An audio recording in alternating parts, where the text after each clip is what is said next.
jalqaba irratti hangafoota oduu. Teediroos haleellaa Israa'el Yemenitti raawwattee jalaa lubbuun ba'uun isaanii mirkanaa akka hin turre ibsan. Somaaliyaan handaara galaanaa diimaa Itoophiyaaf kenniteetti jedhamu waakkatte. Jilli Somaaliyaa qondaalota Itoophiyaa waliin Finfinneetti maal mari'atan kan jedhu bal'inaan isin biraan geenya. Tiraamp viizaa hojjettoota ogummaa qaban biyya garaa garaatiif kennamuu akka deeggaran ibsan. Pirezidaantiin Masrii waliigaltee Itoophiyaa fi Somaaliyaa itti dhiyeenyaan hordofaa jira jedhan.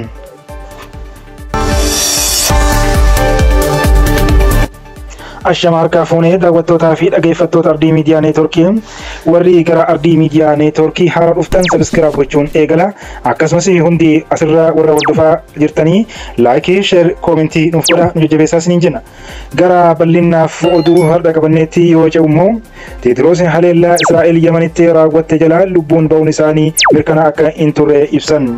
Wata Israa'el buufata xayyaaraa Yemen haleeltu Daayirektarri dhaabbata fayyaa addunyaa Dr. Teediroos Adaanuu achi turan. Daayirektarri olaanaan dhaabbata fayyaa addunyaa WHO Dr. Teediroos Adaanuu guyyaa Israa'el Yemen magaalaa Sana'aa keessatti buufata xayyaaraa fi buufataalee humna ibsaa irratti raawwattetti lubbuun ba'uun isaanii mirkanaa akka hin turre ibsan.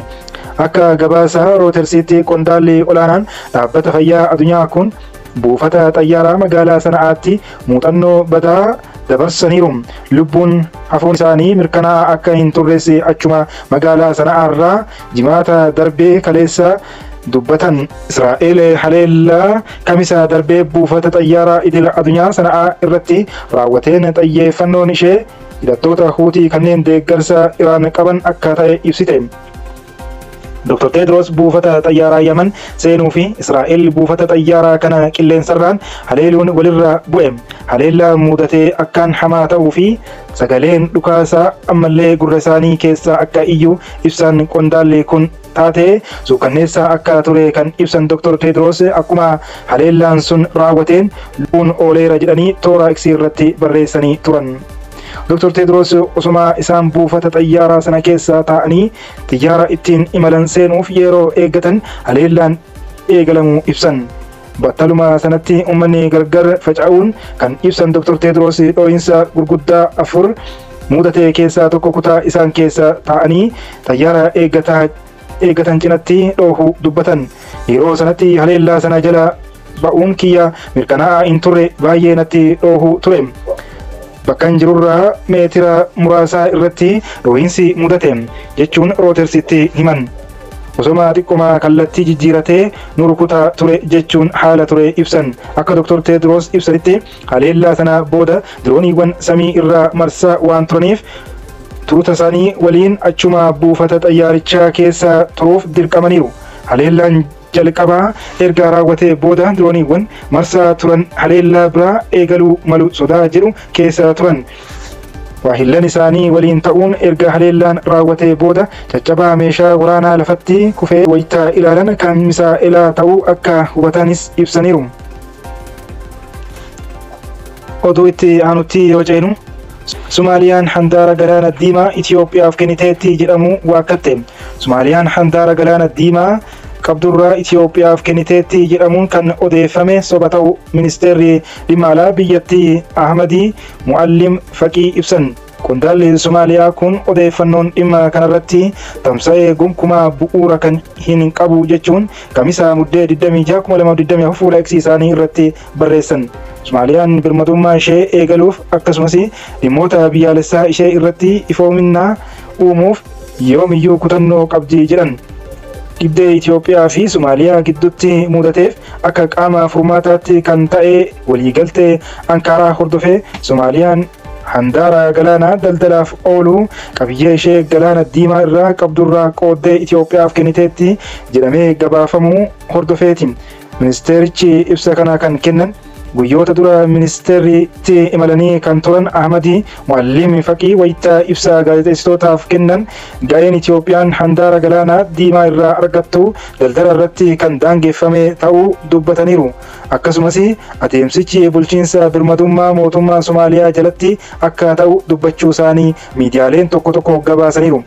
Ibsa ministeerri dhimma alaa Somaaliyaa kanaan alatti ministeera dhimma alaa Itoophiyaatti daayirektera itti aanaa dhaabbata qorannoo kan ta'an Dr. Abdii Zannabee waa'ee waliigaltee Ankaaraa irratti akkas jedhan. Waliigalteen Moqodishoo waliin irra ga'ame Itoophiyaan karaa galaana diimaa ulaa galaanaa argachuu qofa osoo hin taane karaa garba Hindii hanga galoo galaana Edenitti daandii galaanaa akka qabaattu ni dandeessisa jedhan qondaalli Itoophiyaa kun. Qondaalli mootummaa Itoophiyaa kun waltajjii paartiin biyyattii bulchaa jiru paartiin badhaadhinaa mata duree hariiroo dippiloomaasii Itoophiyaa fi Somaaliyaa gidduutti fooyya'e jedhuun qopheesse irratti gaafiif deebii dhimma kanarratti geggeeffame irratti kan dubbatan. Waliigalteen Ankaaraa kun Itoophiyaan gaafii bu'uura seera qabdii kan jedhuu fi beekamtii kan kennedha jedhan Dr. Zannabeen. Itoophiyaan waa'ee daangaa fi naannolee qofaa haasa'uu irraa darbitee waa'ee andaara galaanaa fi garba Hindii akka dubbattuuf ishee dandeessiseera jechuun waliigaltee Ankaaraa kana jajan. Waldhabdeen Itoophiyaa fi Somaaliyaa biyyoota lamaan irraa darbee gaanfa Afrikaa burjaajessee kan eegalee waggaa tokko dura erga Itoophiyaan Somaalilaandii waliin waliigaltee ulaa galaanaa mallatteessiteetti jedhame. Tarkiin waldhabdee biyyoota lamaanii jidduutti mudate furuudhaaf pirezidaantii dabalatee karaa aangawoota olaanoo isheetiin baatiiwwaniif yaalii taasisaa turte. Waliigaltee irra gahuu pirezidaantiin biyyattii Rasiib Xayyib Erdogaan beeksisaniiru. Iddoowwan waliigaltichaan seenaa qabeessa jechuudhaan biyyoota lamaan jidduutti nagaa fi walta'iinsa fiduudhaaf tarkaanfii jalqabaa akka ta'u abdii isaanii ibsaniiru. Dureewwan biyyoota lamaanii erga waliigaltee irra gaaniin booda ibsa waloo kennan irratti pirezidaantiin Tarkii waliigalticha biyya ulaa galaanaa hin qabne Itoophiyaaf ulaa galaanaa akka argattu kan taasisudha jechuun amantaa isaanii ibsan. Waliigaltee taasifneen keessattuu fedha Itoophiyaa ulaa galaanaa argachuuf qabduuf obboleessi koo Sheek Hasan Muhammad Itoophiyaa ulaa galaanaa akka argattuuf deeggarsa barbaachisu hunda ni taasisa jedhan amanan. Haala waliigaltichaatiin biyyoonni lamaan Itoophiyaa aangoo daangaa Somaaliyaa jalatti ulaa galaanaa nageen isaa eeggamee fi walitti fufaa akka argattuuf waliigaltee daldalaa taasisuudhaan Itoophiyaa fi Somaaliyaa dhiyeenyatti akka hojjetan kaasaniiru. Kanaafis biyyoonni lamaan marii taasisuudhaan baatiiwwan keessatti xumuranii waliigalteedhaaf dhiyeessuuf waliin galan. Ibsa gaazexeessitootaaf kenname irratti kan dubbatan ministeerri muummee Itoophiyaa Abiyyi Ahmedii marichaan waggaa tokko darbee keessatti waldhabdeen Somaaliyaa fi Itoophiyaa jidduutti mudate furamuu isaa himaniiru. Oduu isa biraa kan qabanneen immoo jilli Somaaliyaa qondaalota Itoophiyaa waliin Finfinneetti maal mari'ate kan jedhu. Erga waliigalteen Ankaaraa Somaaliyaa fi Itoophiyaa gidduutti mallattaa'ee mariin sadarkaa qondaalota mootummaa olaanoo biyyoota lamaaniitti kan jalqabaa ta'e Finfinneetti gaggeeffameera. Jilli ministeera dhimma alaa Somaaliyaa jalatti hoogganamu gara Finfinnee wayitaa imalatti akkaataa waliigaltee Ankaaraa gara hojiitti galchuun danda'amuu fi hariiroo biyyoota lameenuu cimsuun danda'amu irratti xiyyeeffachuun gita isaanii gama Itoophiyaan jiran waliin mari'ataniiru. Gareen lameenuu waliigaltee seenaa qabeessa Ankaaraa booda hariiroon isaanii haaressuuf dhimmoota irratti xiyyeeffatan hojjechuu qaban irratti walii galaniiru. Ministeerri deetaan ministeera dhimma alaa Itoophiyaa Ambaasaadar Misgaanuu Araggaa Itoophiyaan waliigaltee Ankaaraa hojiirra oolchuuf qophii guutuu qabaachuu ibsan. Kanatti aansuun waliigaltee Ankaaraa akkamiin hojiirra oolchina kan jedhan irratti dubbanneerra. Waliigalticha guutumatti hojiitti hiikuu fi marii itti aansee gaggeeffamuufis Itoophiyaan qophii guutuu qabaachuu ibsaniiru. Itoophiyaa fi Somaaliyaan hariiroo obbolummaa baroota dheeraa lakkoofsiisan bakkuma kan jedhan qondaalli Itoophiyaa kun marii keenyas marii obbolummaa keessatti taanee akka maatiitti gaggeessinee jedhan. Egereen biyyoota lameenii kan walitti hirkatee fi wal utubee deemuu qabu ta'uu irrattis bal'inaan mari'achuu kaasan. Kanaafuu dantaa fi faayidaa waloof jecha waltumsuun marii tokkummaan hojjechuun akka barbaachisu irratti wal ta'us ibsan. Biyyoonni lameen carraawwan walitti hidhatanii hedduu waliin qabu. Gargar ba'uu hin danda'an, fayyadamuu hin danda'an. Nageenyi Somaaliyaa nageenya Itoophiyaati. Somaaliyaan tasgabboofte jechuun Itoophiyaan tasgabboofte jechuudha. Tasgabbiin Itoophiyaa ammoo naannawa kanaaf murteessaadha jedhan ambaasaadar Misgaanuun. Kanaafuu mariin kun akkaataa carraa walirratti hirkate kana waliin itti fayyadamuun akkasumas badhaadhina waloo fi walitti hidhamiinsa naannawaa kana cimsuuf waliin hojjechuu akka qabanu akeekeera. Oduu itti aanuun Tiraamp viizaa hojjettoota ogummaa qaban biyya garaagaraatiif kennamu akka deeggaran ibsan. Pireesidaantiin Ameerikaa haaraa filataman Doonaald Tiraamp sagantaa viizaa hojjettoota ogummaa qaban gara US fiduu irratti wal dhabdee hooggantoota teekinooloojii Eeleen Maaskii fi Vivek Ramaswamy cinaa kan jiran fakkaatu irratti yaada kennan. Tiraamp sanbata kaleessa gaazexaa New York Postitti akka himanitti viizaa H-1B fi sagantaa ittiin hojjettoota keessummoota qacaranii yeroo hundaanan jaallatu jedhan. Kanaan dura garuu saganticha qeeqaa turan. Falmii gorsitoota isaa addunyaa teekinooloojii irraa dhufan Rippaabilikaanota godaansa gosa hundaa irratti sarara cimaa barbaadan waliin wal morkii keessa seenee ture. Eeloonii fi Vivek kan baasii mootummaa akka to'ataniif Tiraampiin muudamanidha. Vivek ammoo adeemsa qacarrii dhaabbilee Ameerikaa qeeqaniiru. Dinagdeen Ameerikaa akka cimuuf hojjettoonni biyya alaa gahee olaanaa qabu jedha. Dhaabbilee Ameerikaa keessatti hojjettoota dandeettii olaanaa qaban irraa hojjettoota dadhaboo mindeessuun baratamaa dhufeera jedhan. Deeggartoonni Tiraamp baqattoota jibban ammoo yaada kanaan mufataniiru. Vivek haasaa isaatiin booda hojimaatni H-1B badeera bakka buufamuu qabaata jedhan. Kanneen nan jaaladha. Kanaafidha kan hojimaata isaas qabnu namoonni viizaa H-1B qaban anaaf hojjetan baay'eetu jiru. Adeemsa gaariidha jedhan Tiraamp. Haa ta'u malee Tiraampiif itti aanaan isaanii JD Vance kana dura viizaa kana qeeqaa turan. Kanaan dura JD Vance dhaabbata hojjettoota viizaa H-1B'n gara Ameerikaa seenan kan mindeessuu ture. Deeggartoonni Tiraamp warri leelliftoota haasaa Vivek taasisaniin akka hin gammanne ibsan. Deeggaraan Tiraamp Steven Bannon gosa viizaa akka morman poodikaastii War Room jedhamu irratti dubbataniiru. Yaanni Vivek garuu Elon Muskiin deeggarsa argateera.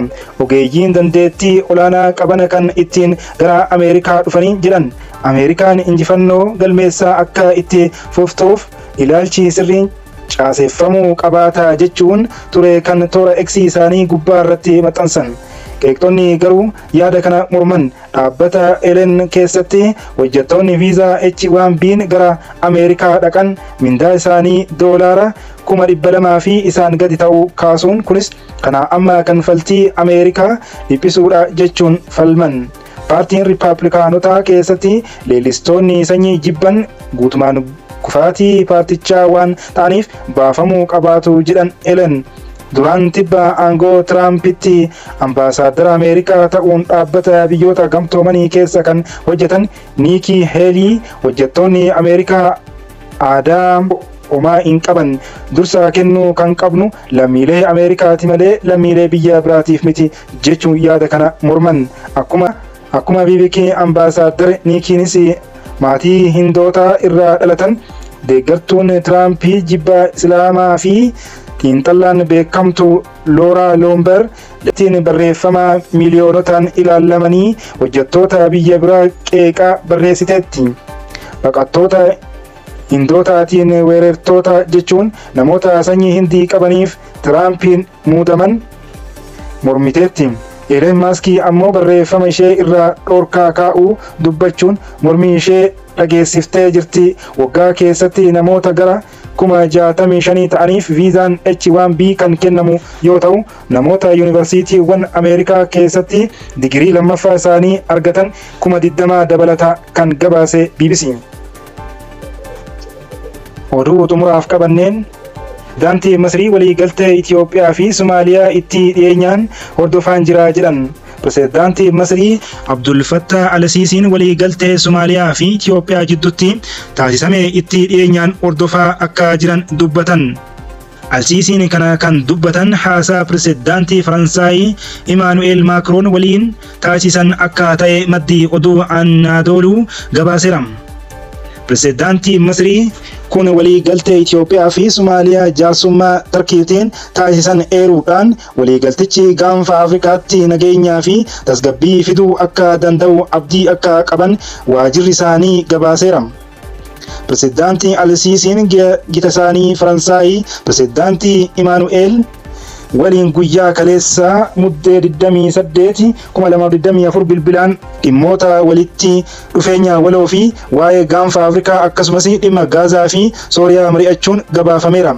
Ministeerri muummee Itoophiyaa Abiy Ahmedii fi pirezidaantiin Somaaliyaa Hassan Sheikh Mohammed torbaanota muraasaan dura ture kan Tarkii Ankaaratti walii galtee waliin mallatteessan. Alsiisiin walii galteen kunis gaanfa Afrikaatti tasgabbii fiduu akka danda'u abdachuun seera idil addunyaa hordofee ta'uu akka danda'u amantaa akka qaban sun isaanii Anadoluun gabaaseera.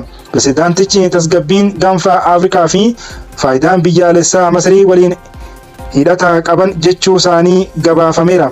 Alsiisiin Somaaliyaadhaaf deeggarsa gochuuf hojjetaa jiraachuu kaasuudhaan deeggarsi kunis kan walitti dhufeenya waloo yookiin kan karaa ergama nagaa kabachiisaa gamtaa Afrikaatiin akka ta'e cimsanii dubbatan. Pirezidaantiin Faransaay Emmanuel Macron torban darbee keessa Finfinnee dhaquun ministeera muummee Itoophiyaa Abiy Ahmed waliin marii taasisuun isaanii ni yaadatama. Waggaa haaraa bara 2025tti humni nagaa eegsisuu ergama tasgabbii fi deeggarsa Somaaliyaa gamtaa Afrikaa ni bobbaafama jedhamee eegama. Humni nagaa eegsisaa yeroo ammaa Somaaliyaa keessatti bobbaafame loltoota Itoophiyaa, Keeniyaa, Yugaandaa, Burundii fi Jibuutii irraa kan ijaarame ture. Humni nagaa eegsisuu haleellaa garee hidhattoota Al-Shabaab ittisuun mootummaa Somaaliyaa cimsuu irratti kan xiyyeeffate ture. Somaaliyaan ergama itti aanuuf loltoota biyya kamtuu keessatti akka bobbaafamu filachuuf itti gaafatamummaa qabdi. Itoophiyaan ergama kana irratti hirmaachuu fi dhiisuu ishee hanga ammaatti hin beekamne. Itoophiyaan walii galtee biyyoota lamaanii Somaaliyaa waliin qabduun loltoota gara 3,000 jalatti bobbaastee jirti.